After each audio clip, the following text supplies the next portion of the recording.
بسم اللہ الرحمن الرحیم۔ السلام علیکم محترم ناظرین، یہ واقعہ حضرت عزیر علیہ السلام سے تعلق رکھتا ہے، جن کے متعلق مشہور ہے کہ انہیں ساری تورات زبانی یاد تھی۔ بخت نصر اس وقت کے دور کا سفاک اور ظالم بادشاہ تھا، جس نے شام پر حملہ کر کے بیت المقدس کو ویران کیا اور بہت سے اسرائیلیوں کو قید کر کے اپنے ہاں بابل لے گیا۔ تو ان میں حضرت عزیر علیہ السلام بھی تھے۔ کچھ مدت بعد رہائی ہوئی اور واپس اپنے وطن آ رہے تھے کہ راہ میں ایک اجڑا ہوا شہر دیکھا جو بخت نصر کے حملے کے نتیجے میں ویران ہوا تھا۔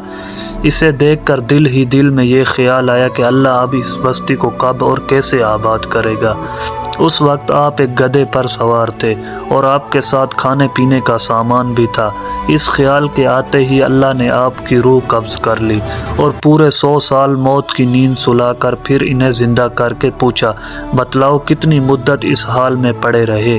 اب حضرت عزیر علیہ السلام نے فرمایا کہ سورج کے وقت معلوم کرنے کے علاوہ کوئی اور وقت معلوم کرنے کا طریقہ موجود نہیں ہے۔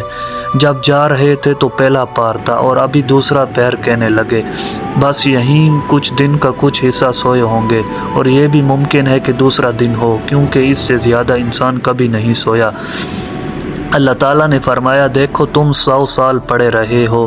جب عزیر علیہ السلام نے اپنے بدن اور جسمانی حالت کی طرف دیکھا اور اپنے سامان کی طرف دیکھا تو اسے معلوم ہوتا تھا کہ یہ وہی دن ہے جب ان پر نیند طاری ہوئی تھی۔ پھر جب اپنے گدھے کی طرف دیکھا تو اس کی ہڈیاں تک بوسیدہ ہو گئی تھی، تو سمجھے کہ واقعاً 100 سال گزر چکے ہوں گے۔ ان کے دیکھتے ہی دیکھتے ہڈیوں میں حرکت پیدا ہوئی، پھر وہ جڑنے لگے اور ان پر پھر گوشت چڑھنا شروع ہو گیا، اور اس کے بعد دیکھتے ہی دیکھتے گدھا زندہ ہو کر کھڑا ہو گیا۔ پھر اس بستی کی طرف نظر دوڑائی جسے دیکھ کر ایسا خیال آیا تھا، تو وہ بھی آباد ہو چکی تھی۔ حضرت عزیر علیہ السلام خود بھی، ان کا گدھا بھی اور وہ بستی بھی مرنے کے بعد زندہ ہوئے۔ گویا اللہ تعالیٰ نے حضرت عزیر علیہ السلام کے خیال کا 3 طریقوں سے جواب دیا، جس سے آپ کو عین الیقین ہو گیا۔ چنانچہ جب آپ علیہ السلام واپس اپنے گھر پہنچے تو آپ کے بیٹے اور پوتے تو بوڑھے ہو چکے تھے اور آپ خود ان کی نسبت جوان تھے۔ اس طرح آپ کی ذات بھی تمام لوگوں کے لیے ایک معجزہ بن گئی۔ غالباً اسی کی وجہ سے یہودیوں کا ایک فرقہ آپ کو ابن اللہ یعنی اللہ کا بیٹا کہتے ہیں۔